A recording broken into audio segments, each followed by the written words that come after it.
Sudah? Oh, mundur dikit. Oh. Karena Kita belum maju. ada level kedua. Ada level keduanya. Belum maju kita. Kita belum maju semua. Kasih apa?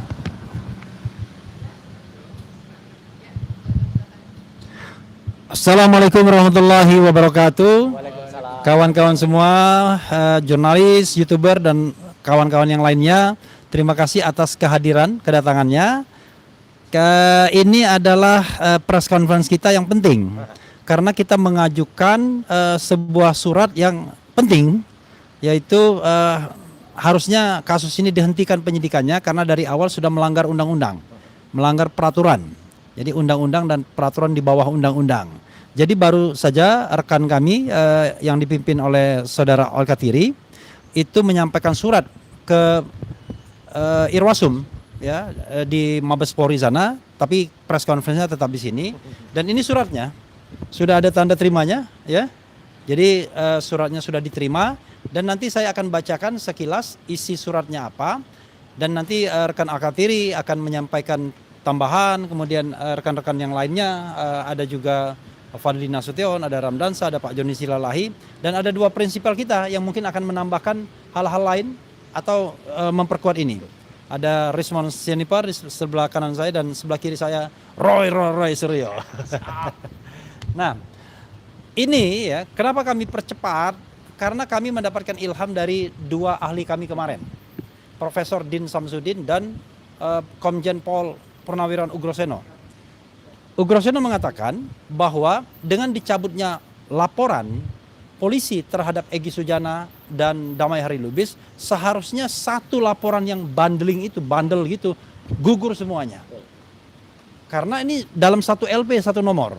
Jadi kalau dicabut satu, cabut semua. Itu yang dikatakan Ugroseno. Kalau Din Samsudin sebagai seorang peneliti, seorang pakar, seorang ahli mengatakan ya harusnya diselesaikan dulu kasus ijazah palsunya ini, apakah memang ijazahnya palsu atau tidak. Dan itulah metode ilmiah kan, sebelum kemudian bergerak kepada pencemaran nama baik, fitnah, ujaran kebencian dan lain sebagainya yang sesungguhnya akan bergantung pada bagaimana ijazah yang diklaim sebagai asli itu. Kalau memang asli ada konsekuensi. Tapi kalau palsu bagaimana? Orang sudah diproses lama-lama, ya kan, menghabiskan tenaga, biaya dan lain sebagainya. Sudah hampir 1 tahun ini Mas Roy tidak bisa bekerja secara baik. Bahkan hubungan rumah tangganya pun baik-baik saja. Ada yang mau cerita. Oke, saya bacakan ya.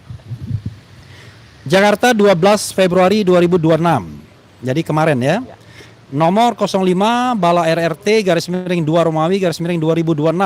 Lampiran 1 berkas perihal permintaan penghentian penyidikan laporan Joko Widodo terhadap Dr. T. Fauzia Tiasuma, Dr. Roy Suryo, dan Dr. Rismon Hasiholan Sianipar di Polda Metro Jaya. Kepada yang terhormat Inspektur Pengawasan Umum Polri Irsum, Markas Besar Kepolisian Republik Indonesia, Jalan Trunojoyo nomor 3 Kebayoran Baru, Kota Jakarta Selatan, DKI Jakarta 12110. Sengaja lengkap biar kita tidak tersesat ya. Dengan hormat, perkenankanlah kami yang bertanda tangan di bawah ini para advokat yang tergabung dalam barisan pembela Roy Suryo, Rismon Sianipar, T. Fauzia Tiasuma dalam kurung Bala RRT yang beramat di Golden Centrum dan seterusnya, berdasarkan surat kuasa khusus tertanggal 27 Januari 2026 terlampir, dalam hal ini bertindak dan utuh atas nama Roy Suryo, Rismon Sianipar, dan T. Fauzia Tiasuma. Bersama ini kami sampaikan beberapa hal sebagai berikut. A. Tindak lanjut surat Irwasum Mabes Polri. Sedikit penjelasan. Jadi sebelum kasus ini menggelinding di Polda Metro Jaya, sebenarnya sudah ada korespondensi kami dengan Irwasum, dengan pihak sana yang kemudian mengatakan sedang melakukan tindak lanjut dan lain sebagainya, yang kami maknai bahwa kasus ini sesungguhnya belum selesai di Bareskrim Mabes Polri. Kasus apa? Kasus laporan yang disampaikan oleh aktivis TPUA. Tapi karena ini adalah tindak pidana umum, ya tidak ada masalah, siapapun bisa melaporkannya. Karena itu ketika ini belum selesai, maka seharusnya tidak boleh ada proses di Polda Metro Jaya. Karena itulah undang-undang. Saya bacakan. A. Tindak lanjut surat Irwasum Mabes Polri. Merujuk pada surat Irwasum nomor B20280 dan seterusnya, tertanggal 13 Oktober 2025 perihal surat pemberitahuan perkembangan penanganan Dumas SP3D yang disampaikan kepada tim kuasa hukum Bang Egy Sujana. Pada waktu itu Egy Sujana yang menyatakan Irwasum sedang memproses dengan cara meminta klarifikasi dan keterangan perkembangan pengaduan tim hukum pembela Bang Egy Sujana selaku pendumas kepada Kabar Reskrim Polri atas keberatan pendumas tentang penghentian penyelidikan pengaduan dugaan penggunaan ijazah palsu yang telah dilaporkan garis miring diadukan oleh tim pembela ulama dan aktivis TPUA. Dua, sehubungan dengan hal tersebut di atas, perlu kami sampaikan bahwa pada tanggal 15 April 2025, klien kami bersama dengan rekan-rekan tim pembela ulama dan aktivis TPUA mendatangi Universitas Gadjah Mada UGM untuk bertemu dengan pimpinan UGM, dalam hal ini Rektor dan Dekan Fakultas Kehutanan, beserta beberapa staf untuk mengklarifikasi keautentikan ijazah saudara Joko Widodo. Jadi dalam rangka penelitian. Tiga, bahwa dalam pertemuan tersebut Dr. T. Fauzia Tiasuma, Dr. Roy Suryo, dan Dr. Rismon Hasihol Sianipar berkomunikasi dan menyaksikan langsung beberapa dokumen yang ditunjukkan oleh pimpinan UGM seperti yang disampaikan oleh Dr. Roy Suryo dalam akun YouTube sebagai berikut. Bisa dilihat nanti ya. 4. Bahwa berdasarkan alasan tersebut di atas, pada tanggal 30 Juni 2025, Dr. T. Fauzia Tiasuma, Dr. Roy Suryo, dan Dr. Rismon Hasihol Sianipar diajukan sebagai saksi fakta dalam perkara pengaduan dugaan penggunaan ijazah palsu yang diajukan oleh tim pembela ulama dan aktivis dalam kurung TPUA selaku pendumas terlampir. Jadi beliau mendapatkan undangan. Oh enggak, waktu Ya. tanggal 15. Oh ya. Tanggal 15. Jadi mereka mendapatkan undangan untuk menjadi saksi. Yang undang siapa? Yang undang adalah TPUA. Waktu itu Rizal Fadila ya sebagai wakil ketua TPUA. Bahwa ketika sedang diprosesnya Dumas TPUA di Mabes Polri, klien kami yang bertindak selaku saksi dalam laporan Dumas TPUA di Mabes Polri dilaporkan oleh saudara Joko Widodo ke Polda Metro Jaya. Kemudian justru menjadi tersangka. Hal ini bertentangan dengan pasal 10 ayat 1. Nah ini undangannya ya. Ada bukti ya. Semua itu ada bukti kalau udah Iya. kami itu. Hal ini bertentangan dengan pasal 10 ayat 1 dan 2 Undang-Undang Nomor 31 Tahun 2014 tentang perubahan atas Undang-Undang Nomor 13 Tahun 2006 tentang perlindungan saksi dan korban yang menyebutkan 1. Ayat 1 ya. Saksi, korban, saksi pelaku dan atau pelapor tidak dapat dituntut secara hukum baik pidana maupun perdata atas kesaksian dan atau laporan yang akan, sedang atau telah diberikannya, kecuali kesaksian atau laporan tersebut diberikan tidak dengan itikat baik. Ya. Jadi ini itikat baik untuk transparansi bangsa ini. Dalam hal terdapat tuntutan hukum terhadap saksi, korban, saksi pelaku dan atau pelapor atas kesaksian dan atau laporan yang akan, sedang atau telah diberikan, tuntutan hukum tersebut wajib ditunda hingga kasus yang ia laporkan atau ia berikan kesaksian telah diputus oleh pengadilan dan memperoleh kekuatan hukum tetap. Jadi seharusnya Bareskrim memproses soal ijazah itu dan kemudian harus ada putusan yang berkekuatan hukum tetap untuk membuktikan apakah ijazah itu asli atau palsu. Dan bukan forumnya di Mas Roy, karena Mas Roy ini adalah forum pencemaran nama baik. Kemudian saya lompat mengenai konsekuensi. Itu tadi materi 1 ya. Nah, materi berikutnya adalah konsekuensi dicabutnya laporan polisi terhadap saudara Egy Sujana dan saudara Damai Hari Lubis adalah gugurnya laporan polisi secara keseluruhan terhadap para terlapor. Ini yang kemudian kami dapat ilham dari Komjen Pol Purnawirawan Ugraseno. Ya. Klien kami adalah saksi fakta sejak 30 Juni 2025 dalam perkara dugaan ijazah palsu di Mabes Polri. Secara doktrinal, penetapan tersangka terhadap saksi yang sedang memberikan keterangan mengenai objek perkara yang sama adalah bentuk intimidasi hukum atau legal intimidation. Dasar hukum pasal 10 ayat 1 dan ayat 2 Undang-Undang Nomor 31 Tahun 2014 mewajibkan penundaan tuntutan hukum terhadap saksi hingga kasus utamanya dalam kurung laporan pemalsuan surat memperoleh kekuatan hukum tetap (INKRA). Jadi yang ingin kami katakan adalah dengan dicabutnya, jadi pengeluaran SP3 ya terhadap Egy Sujana dan Damai Hari Lubis itu kan harus dimulai dengan pencabutan laporan LP terhadap beliau berdua. Padahal LP-nya itu satu bundle. Jadi kalau satu nomor perkara. Jadi kalau LP-nya itu SP3-nya ini. ya, kalau SP3 kalau LP-nya dicabut, maka otomatis semua gugur kecuali kata Komjen Pol Ugraseno mantan Wakapolri, kalau pencabutan itu karena meninggal dunia. Dalam hal ini Egy Sujana, Damai Hari Lubis tidak meninggal dunia. Sehingga ketika LP terhadap dia dicabut, maka 6 lainnya harusnya gugur juga. Nah, ini yang kita katakan melanggar prosedur. Oke. Terakhir, ada pelanggaran tentang peraturan Kapolri.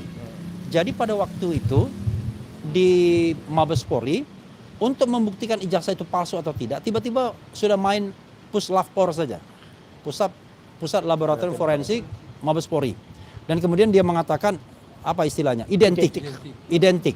Padahal tahapnya baru penyelidikan. Penyelidikan itu mencari keterangan informasi sebanyak-banyaknya apakah bisa ditingkatkan dalam tahap penyidikan, ya kan? Mencari peristiwa pidananya. Tetapi yang terjadi adalah sudah minta ke Puslapor, padahal seharusnya dalam proses penyidikan. Nah, nanti rekan Al-Katiri akan menambahkan, rekan Fadli akan menambahkan. Itu kurang lebih kawan-kawan media sekalian, bahwa hari ini kami sudah menyampaikan surat itu ke Irwasum. Kok ke Irwasum bukan ke penyidik Polda Metro Jaya? Ya karena kita ingin angkat ini ke level Mabes karena problemnya ada di Mabes pertama kali. Lalu kemudian beruntut ke Polda Metro Jaya. Itu silakan kalau ada yang mau menambahkan Bro Al-Katiri ya. Terima kasih. Saya tambahkan singkatnya. Enggak usah. Singkatnya. Tengah. Boleh. Center of gravity. Jadi singkatnya begini, sebenarnya perkara ini adalah cacat sebelum lahir. Boleh saya katakan demikian. Kenapa demikian? Karena masalahnya di Bareskrim laporan TPUA itu belum selesai. Sesuai undang-undang tadi yang dinyatakan, undang-undang PSK ya, PSK itu perlindungan saksi dan korban, yang mengatakan jika ada laporan, maka harus inkrah dulu, harus disidang dulu, dan sampai Mahkamah Agung. Jika itu terbukti bersalah, baru bisa dilanjutkan. Ini belum. Bahkan ada sesuatu kejanggalan-kejanggalan diantaranya, pada waktu diajukan pengaduan oleh TPUA, itu kan dibawa ke Dumas. Tapi kok tiba-tiba diperiksa laboratorium? Karena apa? Karena ingin memproses di Polda Metro. Di laboratorium yang mana ketentuannya, pemeriksaan laboratorium itu harus dalam taraf penyidikan. Karena ada syarat di dalam Perkap itu. Yaitu diantaranya syaratnya yaitu jika ingin memeriksa laboratorium, satu, harus dilampirkan laporan polisi. Nah ini nggak ada laporan, masih Dumas. Kedua, harus dilampirkan berita acara saksi dan tersangka bahkan. Itu tidak ada, belum diperiksa. Kemudian juga harus ada berita acara penyitaan. Nah itu kan dipinjamkan, sekarang dikasih, itu tidak boleh. Dan berita acara penyitaan itu di KUHP yang lama, itu diatur di pasal 1 poin 16. Bahwa penyitaan itu harus di dalam taraf penyidikan, penuntutan, dan pengadilan. Karena di sana belum selesai, ini tidak boleh diproses. Apalagi sudah dilimpahkan dan sebagainya. Itu. Nah, kemudian yang masalah lain yaitu masalah undang-undang baru, KUHP baru, pasal 779 ayat 4 itu jelas. Sekarang begini, namanya SP3, surat perintah. Perintah loh ya, penghentian dari penyidikan. Apa artinya? Berarti proses sebelumnya ini batal semua demi hukum. Mulai SPDP, mulai laporan, ya kan? Apalagi 8 orang itu dilaporkan dengan 1 nomor perkara. Nggak bisa dia, 2 bebas, lainnya nggak bisa. Ya kan, ini sudah pelanggaran hukum. Oleh sebab itu ya kenapa kami cepat melakukan hal seperti ini, supaya JPU pun memahami ada peristiwa ini. Jangan sampai main P21 tanpa memahami konstruksi daripada masalah ini. Itu masalahnya. Nah, jadi ada 3 pelanggaran di situ. 1, yaitu pelanggaran tadi Perkap. Perkap itu peraturan Kapolri, ya kan? Yang mana di dalam peraturan Kapolri itu formil. Cacat formil, berarti apa? Batal demi hukum. Yang kedua, yaitu tadi undang-undang PSK tadi. Kebayang nggak jika setiap ada laporan dilaporkan balik? Tiap laporan tidak ada orang lapor. Harus selesai dulu tuntas. Ya kan? Yang ketiga itu tadi pasal 79 itu. Ayat 4. Jadi kita katakan bahwa sejak dihentikan semua due process of law sebelumnya berhenti demi hukum.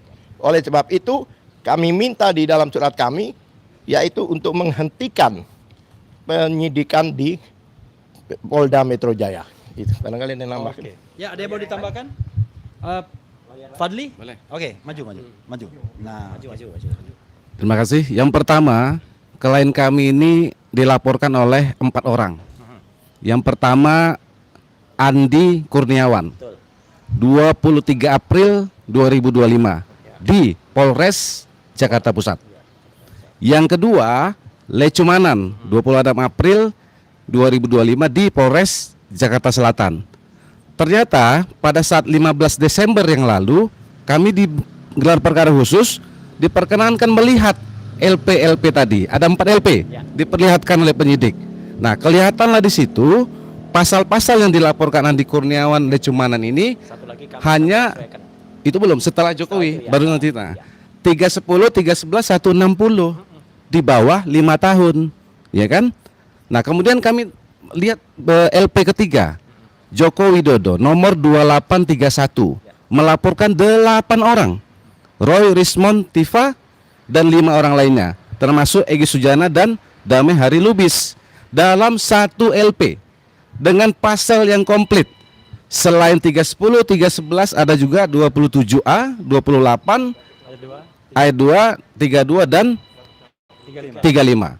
Ini yang ancamannya sampai 12 tahun. Itu adalah LP atas nama Joko Widodo. Ya kan? Oke, itu dia. Jadi satu LP, satu nomor untuk 8 terlapor.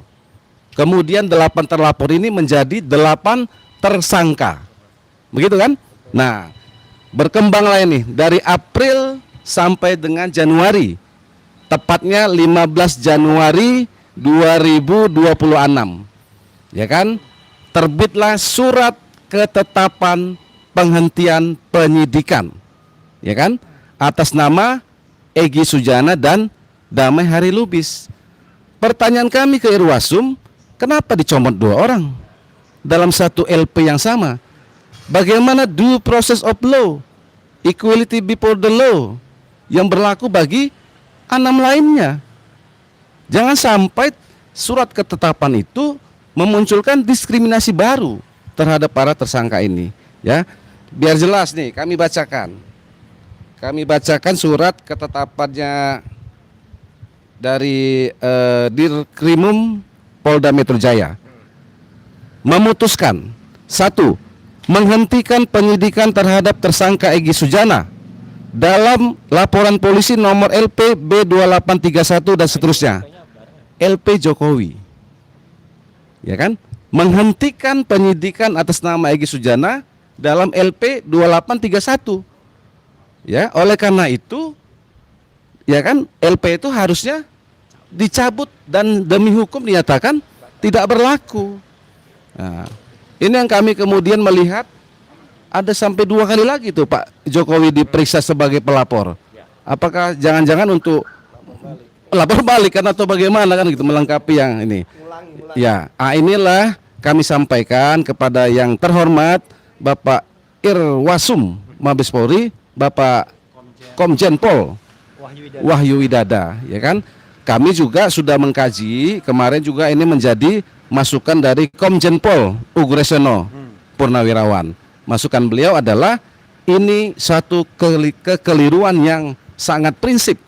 Ketika satu laporan polisi sudah dinyatakan dihentikan penyidikannya, maka keseluruhan terlapor atau tersangka otomatis juga seharusnya dinyatakan berhenti.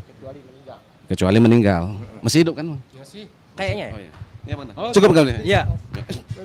Jadi kita tidak hanya bicara masalah prosedur ya, tapi juga substansi sesungguhnya. Jadi prosedur kita tunjukkan kalau dalam hukum itu dua-duanya penting. Prosedur penting, substansi juga penting. Nah, prosedurnya kita katakan ini nggak benar. Substansinya lebih nggak benar lagi, karena saya bilang dari awal secara substansi harusnya kasus-kasus seperti ini kalau kita paham demokrasi, konstitusi, hak asasi manusia nggak ditindaklanjuti. Tapi karena demokrasi kita masih demokrasi yang saya katakan sindir demokrasi Sontoloyo, ya yang begini-begini tetap di-entertain, padahal kan menghabiskan energi bangsa ini.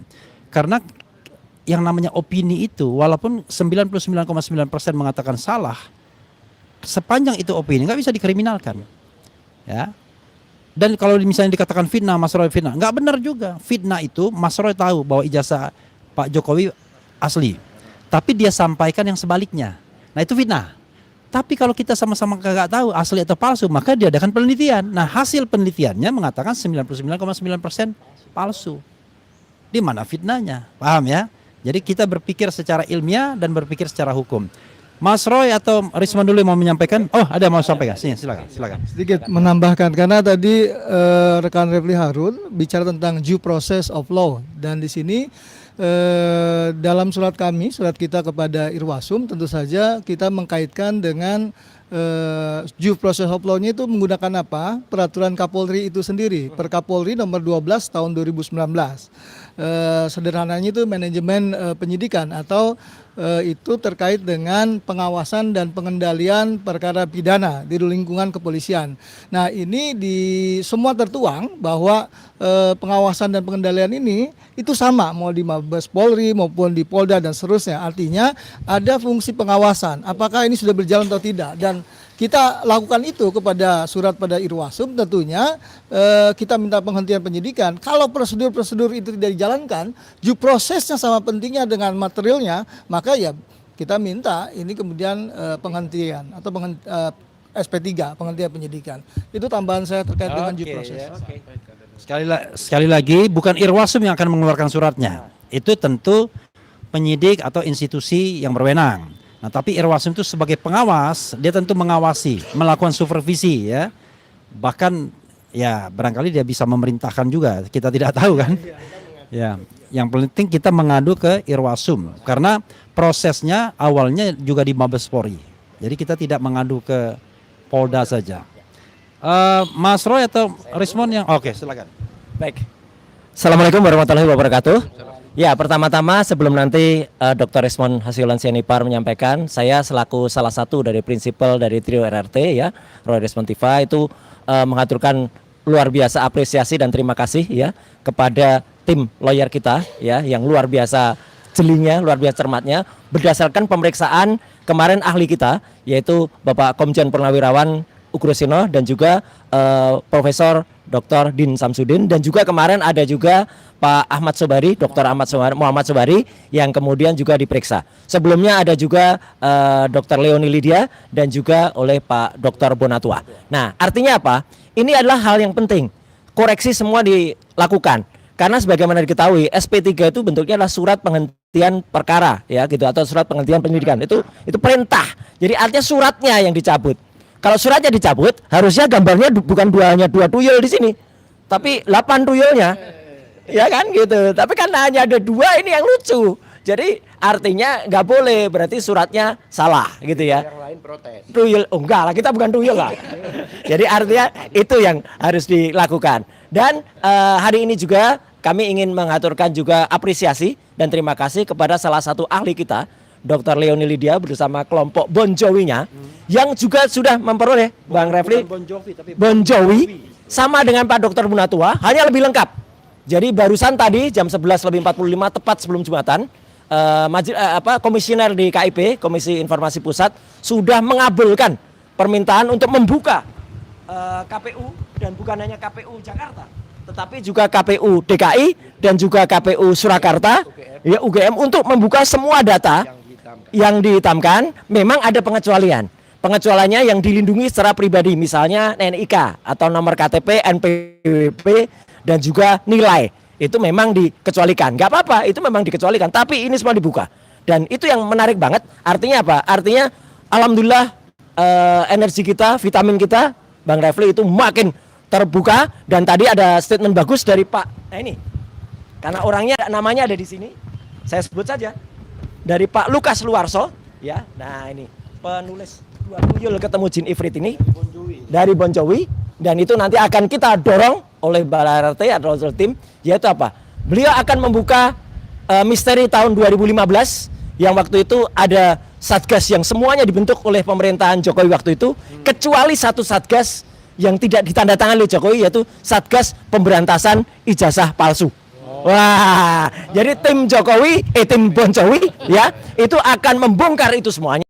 Jadi satu kata yang ingin kami sampaikan kepada orang yang masih ngeyel ya, orang yang masih kemudian tidak mau menunjukkan kejujurannya, apalagi alhamdulillah ini hari Jumat yang sangat berkah, menyongsong bulan suci Ramadan ya minggu depan, maka sebaiknya satu kata saja. Apa? Tobatlah. Oh, coba. Tobatlah. Ya, tobatlah ya. Tobatlah ya. Mumpung hari baik dan nanti siang nanti ya teman-teman yang bisa bersamai kita dari ARM akan menyelenggarakan acara munggahan. Munggahan itu adalah salah satu step kita memasuki bulan suci Ramadan. Saya kira itu Mas Refli. Jadi kita itu bersama semuanya, bersatu kita teguh. Kalau bercerai, tobatlah. Itu Mas Refli. Terima kasih. Apapun makanannya, minumannya, tobatlah. Silakan Bang Ridwan. Ya, Bang Rismon ya. The last but not least, Rismon Sianipar. Agak ke tengah. Ya, ya sebagai tambahan dari saya ya menindaklanjuti hasil keputusan dari sidang KIP ya baik yang diajukan oleh Dr. Bonatua Silalahi maupun hari ini ya yang diajukan oleh Bon Jowi ya kita dapat menyimpulkan bahwa bukan hanya ijazah Jokowi yang apa namanya bisa dibuka dan dipelajari informasinya oleh publik, bahkan KTP, kartu apa itu akta lahir dan lainnya, asalkan nomor unique identity-nya itu ditutup, itu bisa dipelajari informasi itu. Nah, saya belum melihat hasil yang dari Bon Jowi, tetapi hasil yang digugat oleh Dr. Bonatua Silalahi, saya bisa mengatakan simpulan bahwa ada dua konsistensi pada dua ijazah legalisir tahun 2014 maupun 2019 yang dipakai oleh Joko Widodo untuk pencalonan presiden, yaitu bahwa kemungkinan dan mungkin ini sebuah kepastian bahwa hanya UGM lah yang melegalisir sebuah ijazah, bahkan ijazah tersebut yang dipakai untuk capres tetapi tidak memiliki timestamp. Ya, tidak ada tanggal sama sekali ya. Nah, kapan ya? Ini kan penting sekali karena apa? Dengan masa UGM apa ini ya, seamburadul ini ya kan, tidak ada tanggal ya. Kita nggak menuntut jam lah ya, tanggal aja dulu, tahun, bulan dan tanggal. Itu nggak ada di sini. Padahal saya ya tahun 94 masuk ke UGM itu ada rolling dia. Di rolling tanggalnya tahunnya misalnya 1994, bulan dan tanggal itu diputar sama petugasnya. Ya, di stempel. Nah, inilah saya kira kalaupun ini benar ya, kalaupun ini benar, berarti UGM lah satu-satunya universitas, apalagi universitas negeri, yang melegalisir tanpa timestamp, tanpa tanggal, bulan, dan tahun. Nah, inilah yang harus kita challenge. Ini 2000 dari KPU Pusat. KPU Pusat. Nah, apakah konsistensi yang sama kita dapatkan pada salinan ijazah Jokowi dari KPUD DKI dan dari KPU Surakarta? Dan kita lihat juga di sini salah satu memiliki seperti penyusutan. Kalau fotokopi kan one by one ya, satu by satu, artinya proporsional. Ini kok menyusut lebih begini ya. Oleh karena itu ya, terima kasih untuk Bon Jowi maupun Dr. Bonatua Silalahi. Di sini kita buktikan bahwa ada pertanyaan yang besar. Kok bisa sebesar UGM tidak ada timestamp, tidak ada tanggal, bulan, tahun pada legalisir? Kalau legalisirnya ini adalah hasil manipulasi, saya tidak tahu, Bang, apakah itu berdampak pada ijazah analog yang lain atau hanya memanipulasi pada saat pencapresan atau pencagupan begitu. Terima kasih, Bang. Ya, yang jelas Dr. Tifa mengatakan fotokopi ini yang didapat dari KPU itu berbeda dengan apa yang ditampakkan tanggal 15. Betul. Beda. Ya adalah ya, banyak perbedaannya. Berbeda pula dengan apa yang di Dirtipidum waktu press conference 22 Mei. Jadi kalau ada ijazah yang berbeda-beda, maka paling mungkin adalah semuanya palsu atau salah satu palsu, tetapi tidak mungkin semuanya asli. Kalau ada salah satu palsu saja berarti sudah ada tindak pidana di situ, ya. ada mens rea di situ, dan karena itu laporan TPUA itu ya harusnya ditindaklanjuti sebagaimana surat kami hari ini, karena sudah banyak bukti-bukti penunjang kalau seandainya penyidik di Mabes Polri itu bertindak netral dan independen.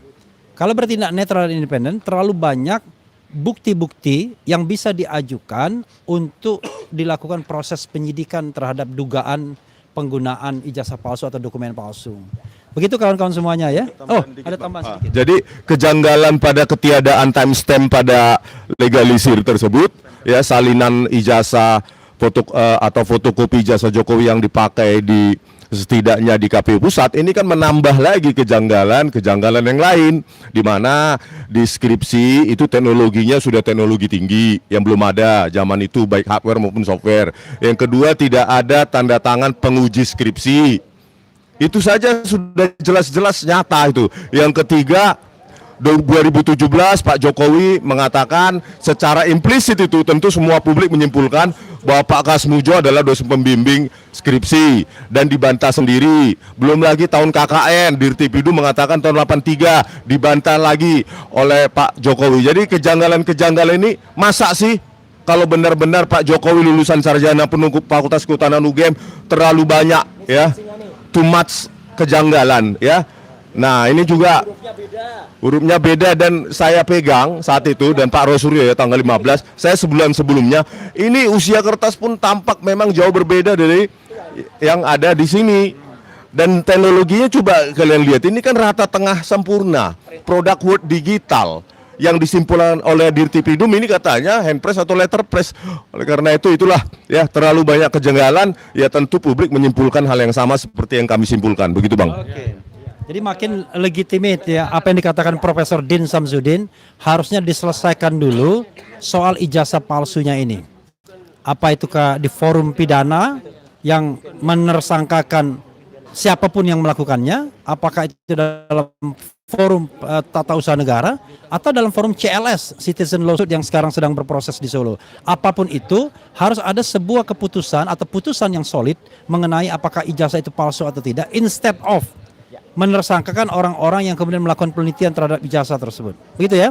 Makasih kawan-kawan semua. Wassalamualaikum warahmatullahi wabarakatuh. Saya dan Dr. Ismon tanggal 18. Oke. Kami akan jadi ahli pada sidang Citizen Lawsuit. Oh, ada lagi.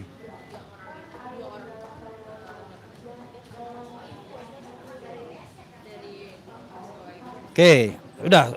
Gini, kami tidak bicara mengenai restoratif justice. Itu urusannya mereka yang mengajukan. RRT tidak pernah berpikir soal restoratif justice dengan meminta maaf kepada Pak Jokowi. Enggak. Kalau dibalik boleh. Yang minta maaf Pak Jokowi boleh. Ya, ke rakyat dan ke RRT juga.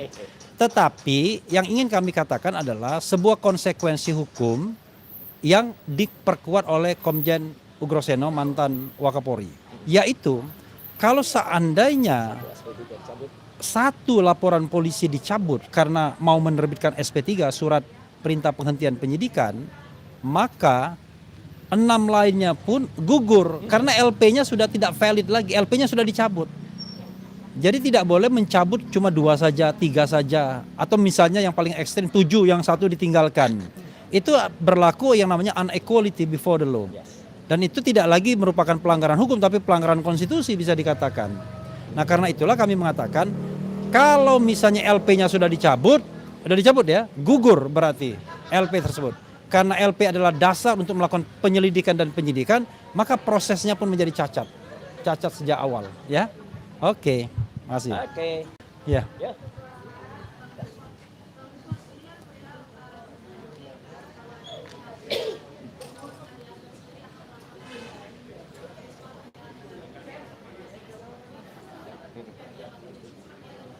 Oke, nah saya ini sebagai lawyer saya bilang begini dulu sebelum respon ya. Begini, kita ini yang jelas kebutuhan bagi rakyat Indonesia adalah mengetahui apakah ijazah Jokowi itu palsu atau tidak melalui solid foundation, solid decision, ya, yang tidak bisa dibantah lagi, dan itu adalah harusnya putusan pengadilan yang berkekuatan hukum tetap yang memang menguji ijazah itu, bukan menguji ujaran kebencian dan lain sebagainya. Tetapi yang terjadi adalah Pak Jokowi melalui pendukung-pendukungnya ya, itu selalu ingin menggeser permainan. Bukan permainan bagaimana menguji ijazah itu, tetapi main pinggiran. Ibarat main sepak bola, dia geser-geser gawangnya. Nah ini yang menurut saya tidak elok. Seharusnya Pak Jokowi kalau dia memang merasa bahwa dia memiliki ijazah asli yang diklaim dan kemudian ditunjukkan pada tanggal 15 Desember 2025, kita selesaikan dulu soal ini. Jangan yang lain dulu. Kita selesaikan secara jantan, kan begitu? Soal apakah ijazahnya palsu atau tidak.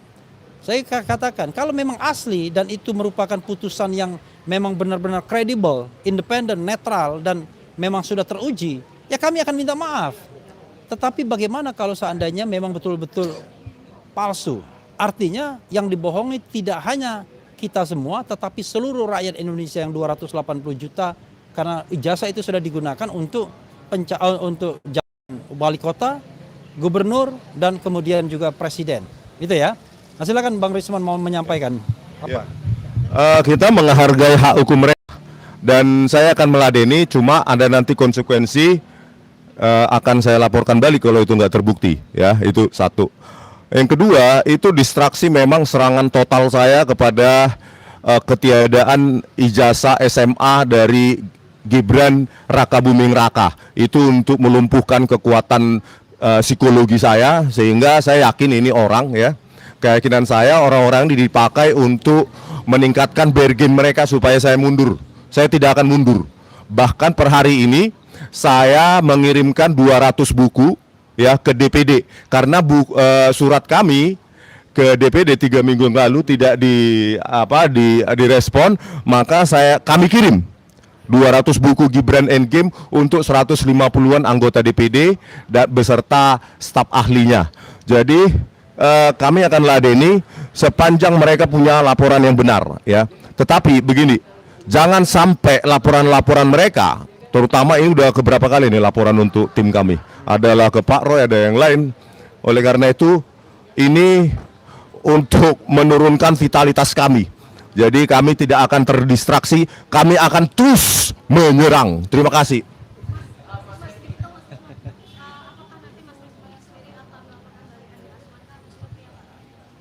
Tapi gini, kan nggak boleh yang melaporkan langsung dilaporkan, katanya. Bener nggak Bang? Secara hukumnya. Ya, jadi kalian jangan nanya sesuatu yang harus didiskusikan terlebih dulu. Kan harus dengan tim lawyernya. Jangan ke Rismonnya, nanti dia menanggapi sesuatu yang ternyata di luar jalur hukum, kan begitu. Oke, ada apa lagi? Iya.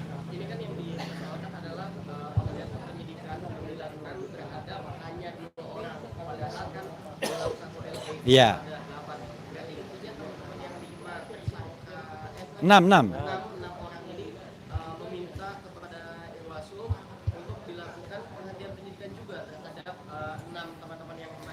Oke, biar jangan salah ya. Kami tidak meminta jalan yang dilalui oleh Egy Sujana dan Damai Hari Lubis.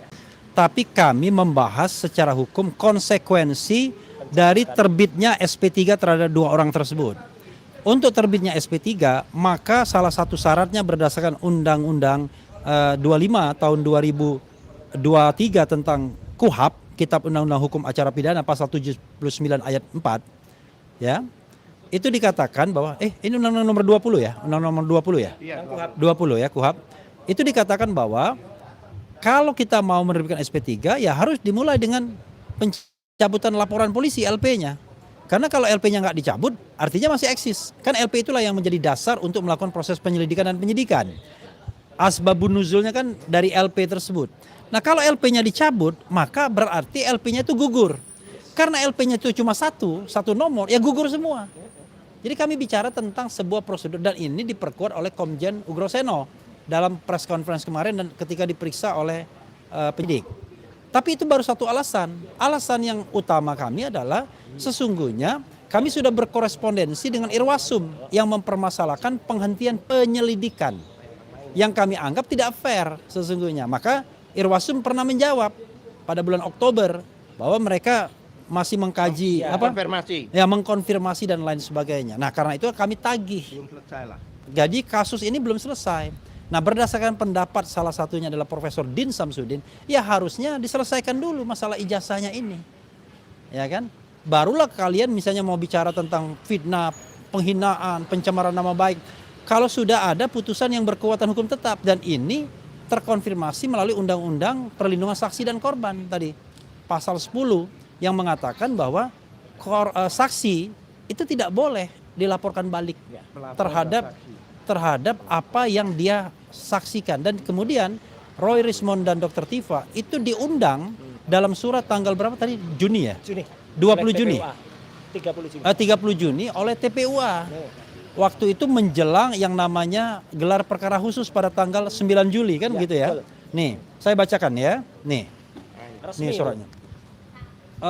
Kepada penyelidik, masih penyelidik pada waktu itu, perkara pemalsuan surat dokumen, surat pengaduan adanya temuan publik dan berbagai lembaga media sosial sebagai bentuk notoire feiten, cacat hukum ijazah S1 Jokowi oleh TPUA, garis miring tim pembela ulama dan aktivis, perihal pengajuan sebagai saksi.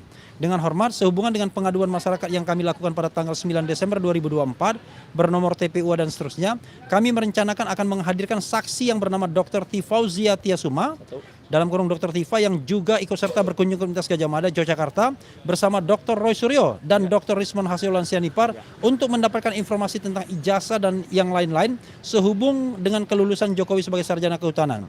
Demikian pengajuan kami, atas perhatian dan kerjasamanya kami ucapkan terima kasih. Jakarta 30 Juni 2025, hormat kami Wakil Presiden TPUA, tim pembela ulama dan aktivis Rizal Fadila SHMA. Rizal Fadila pun sebagai pengadu atau pendumas itu dijadikan tersangka juga sekarang. Semua TPUA yang harusnya menjadi pihak yang diapresiasi karena melaporkan peristiwa pidana menjadi tersangka juga. Jadi kita ingin mengatakan bahwa pentersangkaan 8 orang itu melanggar Undang-Undang Perlindungan Saksi dan Korban karena mereka berkapasitas baik sebagai pelapor ya atau pendumas, kemudian sebagai saksi. Gitu ya. Nah, itu prosedurnya yang dilanggar. Tapi kalau saya bilang substansinya, masa sih orang berpendapat, orang meneliti dikriminalkan? Ya, itulah saya katakan negara kita negara demokrasinya masih sontoloyo kalau begitu. Masa kita Ya, dituduh memberikan melakukan fitnah ya. Nah, fitnah itu kejam. Kalau fitness itu kecil. Boleh saya tambahkan pertanyaan tadi? Jadi begini, Dek. Biasanya kalau SP3 itu pelapor bisa memperadilankan untuk membatalkan. Tapi ini tidak, karena dasarnya restorasi justice, baik pelapor maupun terlapor sepakat, jadi nggak bisa di SP. Jadi selesai. Karena SP3 itu kan perintah penyidikan. Otomatis semua administrasi ke belakang ini batal demi hukum, termasuk laporan, termasuk SPDP. Itu sudah otomatis. Karena dikatakan 4 orang yang itu melaporkan 8 orang, kan 4 yang melaporkan 8 orang di nomor yang sama, ya otomatis. Oh ini cabut, ini enggak. Kan yang dicabut bukan orangnya, tapi laporannya dengan nomor laporan itu. Bukan orang per orang, laporannya dicabut. Atau secara hukum sudah batal demi hukum karena sudah ada SP3 yang SP3 itu sudah disepakati oleh kedua belah pihak. Padahal SP3 itu bisa digugat loh, tapi karena ini dasarnya restorasi justice, maka baik pelapor maupun terlapor sepakat. Ya sudah. Jadi oleh sebab itu kami minta ke Irwasum untuk dihentikan. Kalau memang benar-benar untuk menegakkan hukum demi keadilan. Demi marwah hukum itu sendiri. Terima kasih. Oke. Oh, oke. Kami masih akan mengajukan beberapa saksi dan ahli. Jadi ada beberapa nama yang sudah kami masukkan ya. Biar korek, saya akan sampaikan. Jahmada sebentar ya. Jadi ada beberapa nama yang sudah kami masukkan lagi untuk menjadi saksi dan ahli. Kami bilangnya tahap 3. Ferry Amsari, pakar hukum tata negara. M. Said Didu, manusia merdeka. Ya. Kemudian Ganjar Laksmana Bonaprapta, ahli hukum pidana. Kemudian Profesor Aceng Rohendi, kemarin sudah diperiksa sebagai saksi tapi belum untuk semua. Kemudian ada juga saksi fakta. Kami berharap Profesor Muhammad Kirzin yang dari Jogja. Kemudian juga ada Doni Handri Cahyono dari Surabaya yang juga datang ke Jogja. Safir Safian yang dari Bandung yang datang ke Jogja pada tanggal 15 April. Mary SAG yang dari Lampung yang datang ke Jogja juga. Kemudian Wuri Handayani dari Solo yang datang ke Jogja juga. Jadi ada beberapa saksi dan ahli yang tetap kami ajukan. Apakah ada nama lain? Kemungkinan iya. Karena kami pengen ada yang namanya equality kalau memang diperkenankan. Kan mereka mengatakan sudah memeriksa 22 ahli. Ada 709 bukti atau dokumen. Kemudian ada 127 saksi. Kadang-kadang ada yang bilang 130, 131 ya. Pokoknya angkanya 127, 130, 131 saksi. Nah, kami ingin meminta hal yang sama sembari kami kemudian mewacanakan dan mengupayakan upaya-upaya lain. Oh, kalau begitu RRT menghindari persidangan. Karena kami tahu persidangan itu tidak membuktikan ijazah. Makanya kami tidak ingin ada persidangan yang mencemarkan dengan dalil pencemaran nama baik. Kami pengen ada persidangan untuk membuktikan apakah ijazah Jokowi itu asli atau palsu. Saya katakan begini misalnya. Kalau seandainya terbukti bahwa Roy Suryo tidak melakukan pencemaran nama baik, tidak melanggar undang-undang itu. Apakah kemudian akan ada putusan pengadilan yang mengatakan ijazah Jokowi palsu? Enggak ada. Apalagi sebaliknya, kalau kemudian terbukti melakukan pencemaran, tidak ada juga. Nah karena itu, yang kita ingin jawaban adalah bagaimana rakyat Indonesia tahu apakah ijazah itu asli atau palsu. Ini bukan serangan pada pribadi, ini soal integritas nasional. Bagaimana good governance dan clean government itu kita junjung tinggi. Begitu ya? Cukup ya? Too many things. Dari Pak Jokowi di Polres Surakarta itu seperti apa? Sampai rusak. Kamu kebanyakan sih. Nih. Iya, yang soal Kenapa? Iya. Begini. Jadi yang namanya pengembalian berkas oleh jaksa itu sependek atau sepanjang yang saya tahu itu menyangkut 3 hal. Kenal semua. Soal keterangan ahli, keterangan saksi, dan bukti.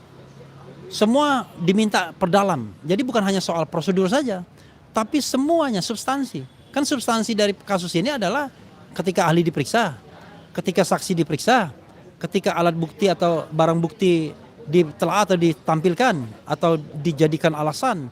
Nah, tetapi ketika semuanya itu minta diperdalam lagi, kalian bisa berpikir bagaimana kualitas dari dakwaan atau kualitas dari proses penyidikan yang dibuat oleh bukan dakwaan tapi proses penyidikan yang dibuat oleh penyidik. Kan begitu, ya. Karena itu saya menduga positifnya bahwa itu untuk pendalaman, tapi negatifnya kita nggak tahu, ya, ya, oke, ya, terima kasih ya.